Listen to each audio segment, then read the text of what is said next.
Nous allons voir comment utiliser la console de mixage de FL Studio. À l'ouvrir, nous avons l'impression qu'il est un peu complexe, mais nous allons faire le tour du propriétaire. Pour ce faire, nous avons là en piste 1 l'insert. Sur cet insert, nous avons les slots. Nous avons pratiquement notre actif les slots. Moi, particulièrement, j'appelle cela les étages qui vont nous permettre d'inclure les différents effets égalisation, compression. Ça, c'est la première des choses qu'il faudrait comprendre. Et sur ce même insert, nous pouvons faire nos prises d'instruments. Nous n'allons pas seulement nous focaliser sur la voix. Nous pouvons faire les prises de batterie, de n'importe quel instrument que vous voulez enregistrer, que vous avez à votre disposition, piano, bref. Nous avons cet insert ici. Là, je vais l'activer. Là maintenant, vous avez l'impression que là, je suis en train de parler pour la simple raison que quoi, mon micro est branché sur ma carte son sur l'entrée 1, raison pour laquelle vous voyez ce mouvement là, ça c'est l'entrée 2, ça veut dire que quoi, je peux avoir ma prise de micro ici pour la guitare, je peux avoir ma prise de voix pour n'importe quel instrument, bref, que vous avez à votre disposition. Ça c'est la première des choses qu'il faudra vraiment prendre en compte. La seconde des choses ici, une fois de plus, je vais le désactiver pour que ça ne me dérange vraiment pas. Je vais le muter comme ceci. Maintenant, pour créer des bus, là, je l'ai désactivé. Comme vous l'avez constaté, je l'ai désactivé sur mon bus master pour ne plus avoir de son. Là, je le remets, j'aurai un son. Donc ça, c'est ma sortie, si je peux le dire ainsi. Et après, pour créer un bus, il est vraiment très simple. Nous faisons tout simplement ceci. Et cela, nous pouvons mettre sur notre bus, nous pouvons mettre le delay, nous pouvons mettre de la reverb, pardon.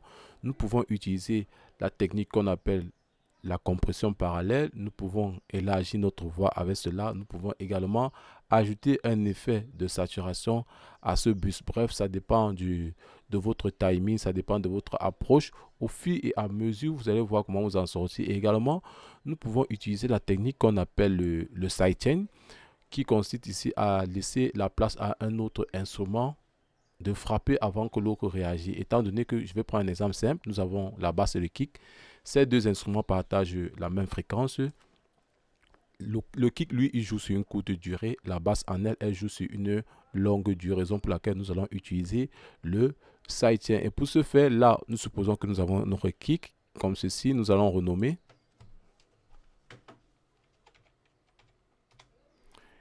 Et là, nous allons mettre basse. Et sur cette base, je vais ouvrir un effet. Je vais prendre le Future Limiter. Vous pouvez ouvrir n'importe quel effet, mais nous allons utiliser les effets de base de FL Studio. Je fais tout simplement ceci. Voilà mon kick. Voilà ma technique qui a déjà été appliquée. Maintenant, si nous avons plusieurs instruments, pour ce faire, nous allons d'abord colorer tous ces instruments. Vous appuyez la touche CTRL SHIFT. Vous coulissez comme ceci. Et vous allez renommer en mettant des couleurs. Nous allons mettre cette couleur. Et sur cette couleur-là, qu'est-ce que nous allons faire? Nous allons faire un clic droit. Nous allons venir séparer. Séparer. Nous allons supposer que tout ceci repose sur le kick, le snare, les hi-hat, les chalets et autres. Pour ce faire, pour le réunir ici, nous allons faire ceci. Root to this rack. Au lieu que toutes les pistes partent de ce côté, les pistes dont le son des instruments partent dans mon bus master que voici ici, ça va d'abord aller dans mon bus batterie. Je m'excuse, ce n'est pas le bus batterie, ce sont les grooms, l'entièreté. Le bus batterie en lui, il va comporter peut-être, ça va dépendre de tout un chacun une fois de plus. Si vous décidez de faire peut-être la compression parallèle, vous allez renommer ici, vous allez mettre paragrom.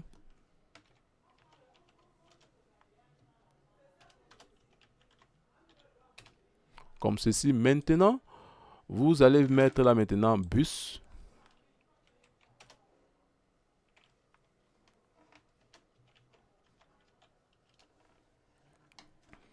Là, vous allez mettre bus. Au lieu que le son parte par ici, ça va d'abord aller par là. On fait ceci, on le désactive. Pareil pour cette batterie, on fait ceci, on le désactive. Maintenant, au lieu de venir éteindre ceci comme ceci, nous maintenant, nous n'allons pas éteindre de cette façon. Nous allons venir muter notre bus Chrome où là, vous n'aurez plus aucune sortie. Et peut-être on peut dire que vous étiez en train de travailler sur les mélodies, sur l'entièreté de votre voix. Je vais mettre la voix. Je vais mettre la vocale. Je peux dire que ici, là, c'est l'artiste 1, l'artiste 2, l'artiste 3, l'artiste 4 et l'artiste 5. Ça dépend de tout un chacun. Je viens là, je sais pas. Je viens également, je sais pas ici. Je renomme sur ma piste 19, je mets la vocale. All vocal dans toutes les voix en question. Nous allons faire le même processus comme ceci. Je fais le route to distract. Ça veut dire simplement que vous allez faire le mixage de la première voix, mixage de la seconde voix, mixage de la troisième voix. Et vous allez l'ajouter dans All vocal. Même process, nous allons faire de la composition parallèle sur notre voix.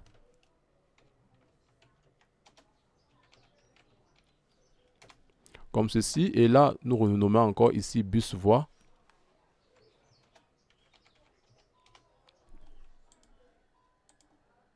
Je fais le même process. Hein.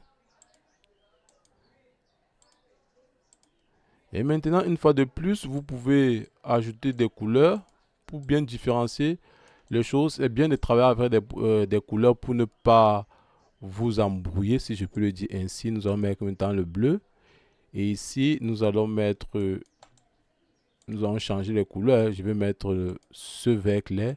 Et maintenant, pour mes bus de batterie, pour ne pas trop les dissocier, je vais mettre du blanc.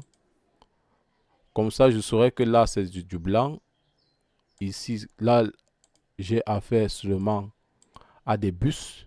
Donc, vous faites le même process pour les mélodies. Si vous avez deux guitares, vous faites d'abord comme ceci.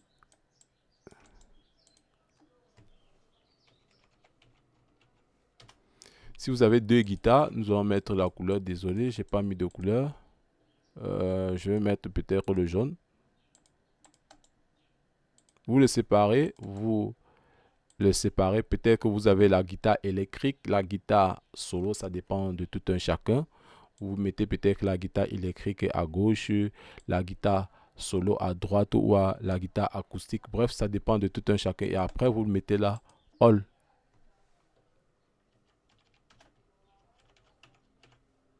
All guitare, ainsi de suite, ça dépend de tout un chacun. Maintenant, comme je vous ai dit sur le premier exemple auquel nous pouvons créer nos effets, vous pouvez maintenant dire ceci. Vous vous placez en fin de chaîne comme ceci. Je vais vous montrer un truc vraiment sympa. Vous allez prendre le dernier effet ici. Nous allons prendre 1, 2, 3, 4, 6. Qu'est-ce qu'il y a lieu de faire? Vous faites ceci. Vous venez là. À droite. Vous voyez? Donc, vous avez une sous-console de mixage, si je peux le dire ainsi. Vous avez une sous-console de mixage auquel vous pouvez faire ceci. Vous pouvez faire ceci. Et sur ce fait, vous pouvez ajouter peut-être le delay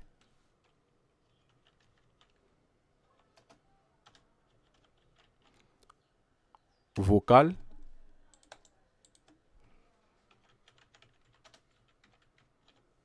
Reverb vocal.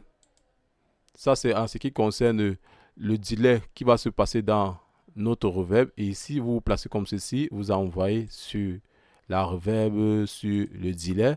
Maintenant, une fois de plus, vous allez séparer. Maintenant, vous avez dit, je veux la reverb peut-être batterie ou alors caisse claire. Ça dépend de tout un chacun une fois de plus.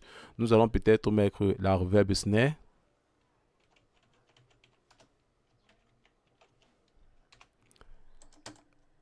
Le delay snare.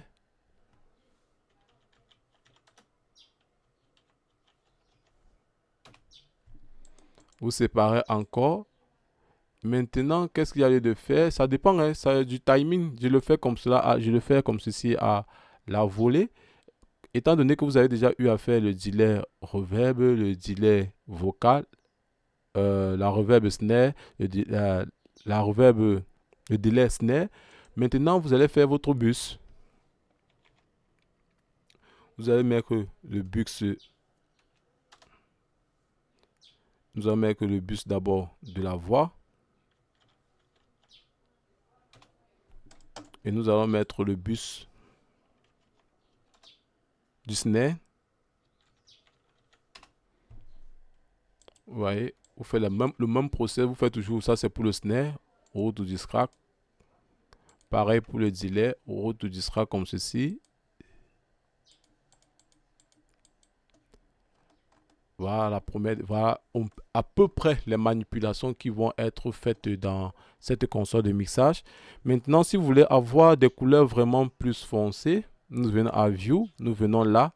Ici, elle est déjà foncée. Moi, si je mets l'eau, vous voyez, l'intensité va vraiment diminuer.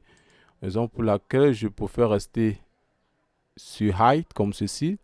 Maintenant, nous voulons que cette colonne se déplace, ça part vers la droite, vers la gauche, pardon. Nous venons ici, ça change directement. Et ici, comme je vous ai dit, nous avons la colonne de mixage. Nous avons une colonne de mixage. Sous la colonne de mixage, nous pouvons double-cliquer sur cette partie-ci, comme cela. Donc, pour travailler au feeling, vous déroulez, vous rétrécissez ici. Ça dépend de tout un chacun. Ça, c'est l'une des choses, des étapes que vous pouvez faire également. Il peut arriver que vous voulez réinitialiser votre projet comme ceci. Par exemple, nous allons sélectionner, nous allons mettre une couleur unique. Je vais mettre du bleu. Je vais peut-être faire également un route du scratch comme ceci. Comme ceci. Au lieu de faire un par un, au lieu de venir faire ceci, faire ceci, faire ceci, faire ceci, ce qu'il y a lieu de faire, vous allez une fois de plus sélectionner tout cet ensemble comme ceci. Vous faites un clic droit. Sur ce un clic droit, vous allez d'abord appuyer sur Reset Select Track comme ceci. Ça, c'est la première des choses. Après, vous faites encore le même clic. Vous venez ici, Reset Select to this track. Les routages que vous avez eu à faire par le bas. Ça va réinitialiser tout. Vous voyez. Vous venez de gagner un temps fou en faisant cette manipulation. Et après, qu'est-ce qu'il y a lieu de faire? Il y a encore les paramètres que j'ai oublié de vous dire ici. Je vais peut-être me placer là, sur la largeur. Je peux me placer à compact. Rendez compte que ça rétrécit vraiment le projet. Si vous avez vraiment un projet lourd, que vous avez beaucoup d'instruments à votre disposition, voici la meilleure face appropriée pour cela. Ou alors compact, ou alors comme ceci, ça dépend de tout un chacun. Hein. Bien évidemment, vous pouvez rétrécir le projet ici. Vous rendez compte que à chaque fois que je change, au lieu que le bus, les noms sont en haut, c'est en bas de la table. Ça dépend de tout un chacun. Je vais mettre SY, vous voyez, ça dépend de ce que vous voulez. Cherchez ce qui vous convient le mieux et le plus qui est agréable vraiment à voir. Ça dépend de tout un chacun là. Ça, c'est l'une des choses à faire sur cette table de mixage. Et par la même occasion, sur chaque insert, nous pouvons déjà avoir ce qu'on appelle une égalisation, que voici ici. Vous pouvez déjà égaliser sans mettre même un effet. Ça dépend de tout un chacun. Nous avons les potas ici. Nous avons les potas. Comme une vraie console, si je peux le dire ainsi. Comme une vraie console, c'est vrai que ça n'intègre pas les compresseurs à notre actif, si je peux le dire ainsi. Nous allons réinitialiser tout. Nous allons réinitialiser tout. Désolé pour ce petit bruit, c'est pas de ma faute. Je suis à côté d'un foyer, à côté d'une réunion, d'une salle de réunion. Donc vous allez m'excuser par rapport à ce petit bruit qui n'est pas dû à mon ressort. Ça, c'est la première des choses. Je ne sais pas si j'ai manqué quelque chose en ce qui concerne vraiment ces consoles. Comme je l'ai dit ici, il y avait auto-groupe créé pour vos propres groupes. Vous pouvez désarmer ici. Et également, là, nous avons... si je ne me trompe pas, si nous venons ici sur la table, nous pouvons charger quelques presets par défaut sur la table de mixage. Je vais peut-être ajouter un delay comme ceci, un limiteur, un chorus. Maintenant, je veux sauver ces presets. Qu'est-ce qu'il y a lieu de faire? Je fais un clic droit, je viens là, je viens à sauver les presets. Je vais mettre la test. Je mets la test. Maintenant, je reviens également toujours là. Vous vous rendez compte que mon projet test s'est effectué. Je vais mettre par défaut. Maintenant, si je veux plus ouvrir les programmes en même temps, qu'est-ce qu'il y a lieu de faire? Je viens juste à ici, File, je charge comme ceci. Nous avons tous nos effets ici. On repère Future Delay, Paramétrique, Chorus. Vous voyez que ça va vraiment au feeling. Qu'est-ce que j'ai encore oublié de parler dans cette vidéo? Il y a également les icônes. Ça dépend de tout un chacun. Moi, particulièrement, lorsque je suis en Busmaster, j'aime mettre la couronne comme ceci. C'est vraiment un peu, comment dire ça, esthétique. C'est vraiment cool, c'est agréable à voir. C'est pour dire que nous avons atteint le summum. Je change la couleur, je mets en noir. Ouais. Pour dire que vraiment, je suis à la fin du projet en question. Maintenant, qu'est-ce que j'ai encore oublié sur la colonne de mixage? Je pense que j'ai fait le tour du propriétaire par rapport à cela. Le reste, vraiment, vous n'avez pas besoin de trop toucher. La waveform ici, ça dépend. Vous avez vu comment ça s'est agrandi. Soit large, soit rétréci. Ça dépend de tout un chacun. Au name top, vous voyez, ici a complètement changé. Je vais name top, il est où? Ici, je vais l'enlever. Vous voyez ce qui s'y passe en bas. Ça, c'est l'une des choses en bas à faire ici. Ça, ce sont les sorties. Sortie 1 et sortie 2, étant donné que j'ai mes deux enceintes à mon actif. Ça, c'est également l'une des choses à faire. Il y a également cet aspect que j'allais oublier qui est vraiment très important lorsque vous êtes en train de faire une prise de voix. C'est vrai que dans mes formations, j'en parle, mais ici, je vais le refaire. On dit souvent, généralement, que la répétition est la mère des enseignements. Nous avons post-effet. Si vous mettez en post-effet, comme ceci, je vais activer peut-être mon micro. En post-effet comme ceci. En post-effet, ça veut dire quoi? Lorsque vous allez enregistrer peut-être avec de la reverb à l'intérieur, je prends peut-être une reverb ici. Je prends la reverb ainsi. Qu'est-ce qu'il y a lieu de faire? Lorsque je fais ma prise, la reverb en question va être prise en compte directement. Et lorsque vous venez ici, si je ne me trompe pas en post EQ, j'espère ne pas dire les bêtises. Bref, nous allons essayer de faire un petit test pour ne pas se tromper, pour ne pas dire du n'importe quoi.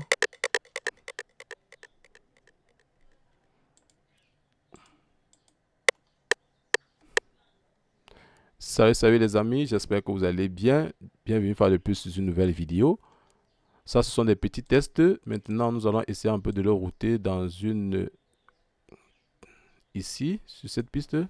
Salut les amis, j'espère que vous allez bien. Bienvenue une fois de plus sur une nouvelle... Là, la première prise, comme vous l'avez constaté, en external en mix input n'a pas pris en compte la reverb. Nous allons passer maintenant en post effet pour voir également une fois de plus. Je vais muter celle-ci. Je vais encore lancer l'enregistrement. Je m'excuse, il y a eu mauvaise manip. Voilà, je vais lancer l'enregistrement. Salut les effets. Salut les amis, j'espère que vous allez bien et bienvenue une fois de plus sur une nouvelle vidéo. Nous allons maintenant écouter. Salut les effets. Salut les amis, j'espère que vous allez bien et bienvenue une fois de plus. Salut les effets. Salut les amis, j'espère que vous allez bien et... Donc, ça veut tout simplement dire que lorsque nous sommes en post-effet, lorsque nous sommes en train de faire notre prise de voix, l'effet va être pris en compte, mais lorsque nous sommes en externe, en mix input, l'effet ne va pas être pris en compte, mais vous allez écouter l'effet. Si j'espère que je me fais bien comprendre. Une fois de plus, je vais revenir là. Je vais revenir ici à input effet. Je vais l'activer comme ceci. Salut les amis, j'espère que vous allez bien et bienvenue une fois de plus une nouvelle vidéo. Lorsque je vais l'enregistrer, je vais m'écouter, mais ça ne va vraiment pas être pris en compte. C'est ce qu'il faudrait comprendre par rapport à ces différents enregistrements, si je peux dire ainsi, à ces différents effets. Ça, c'est l'une des choses que je voudrais également apporter par rapport à ce truc. C'est vraiment très, très important de prendre cela à compte. Il y a des fois, il y a certaines personnes qui aiment chanter avec de l'effet. Généralement, vous avez l'impression que lorsque vous êtes sous la douche, vous chantez bien. C'est dû au fait que la douche en question, entre guillemets, elle est réverbérée, si je peux le dire ainsi. C'est généralement de cette façon que auparavant, les gens c'est psychologique, les gens ont constaté que lorsqu'ils sont sur la douche, ils chantent bien, mais en dehors de la douche, vous avez l'impression que la personne est en train de dégamer, essayer de faire un peu cette petite expérience chez vous. Et après, qu'est-ce que j'ai oublié de vous parler ici? Pareil pour le solo track, hein. Pareil pour le solo track, je vais désactiver ceci pour que ça ne nous dérange pas. Pareil pour le solo track, nous sélectionnons ainsi, nous mutons tout. Vous voyez, nous avons muté toutes les autres pistes et les pistes que nous voulons sont restées en actif. Ça dépend, hein. Ça dépend de ce que vous voulez en faire. Vous pouvez bien jouer avec cela. Il y a également ici j'ai armé tout l'enregistrement et on n'a vraiment pas besoin d'armer tous les enregistrements. Nous allons les désactiver comme ceci. Je n'ai pas besoin de désarmer. Il y a également cet enregistrement qui était important pour moi de vous parler. Pour ce faire, je vais créer un bureau. Je vais créer quelque chose ici au bureau comme ceci. Nouveau dossier 3. Je vais venir sur ma console de mixage. Qu'est-ce qu'il y a lieu de faire? Je viens ici, là, je double-clique. Je fais un clic droit. Je viens au bureau. Je mets nouveau dossier 3. J'enregistre mon projet. Ça veut dire que quoi? Parce que par défaut, ça se trouve lorsque vous installez FL Studio, tous vos enregistrements se trouvent dans le disque C. Mais maintenant, il peut arriver que votre machine ait un problème. Le disque, bien évidemment, principal, moi particulièrement, j'ai déjà eu à perdre beaucoup de projets étant donné que je l'ai enregistré sur le disque principal. Là, vous avez choisi de l'enregistrer sur un autre disque. Il peut être externe, il peut être également interne, mais différent du disque principal. Vous faites cet enregistrement, vous allez voir votre fichier. Nous allons essayer un peu de faire un exemple une fois de plus.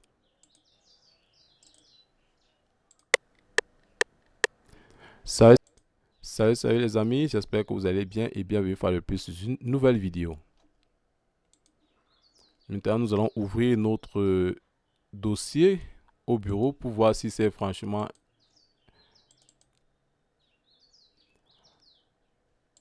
là. C'est fait, voilà notre enregistrement. Maintenant, vous pouvez exporter ce projet comme bon vous le semble. Vous pouvez le donner à n'importe qui de pouvoir mixer votre projet. Ça, c'est l'une des choses que je voulais partager en ce qui concerne la table de mixage de FL Studio. Je pense que j'ai fait le tour du propriétaire. Une fois de plus, nous allons voir ce qu'il en résulte encore ici. Je pense qu'il n'y a vraiment plus rien à se mettre sur là-dedans avec cette interface-là. Donc, nous avons essayé un peu de faire le tour du propriétaire avec la console de mixage.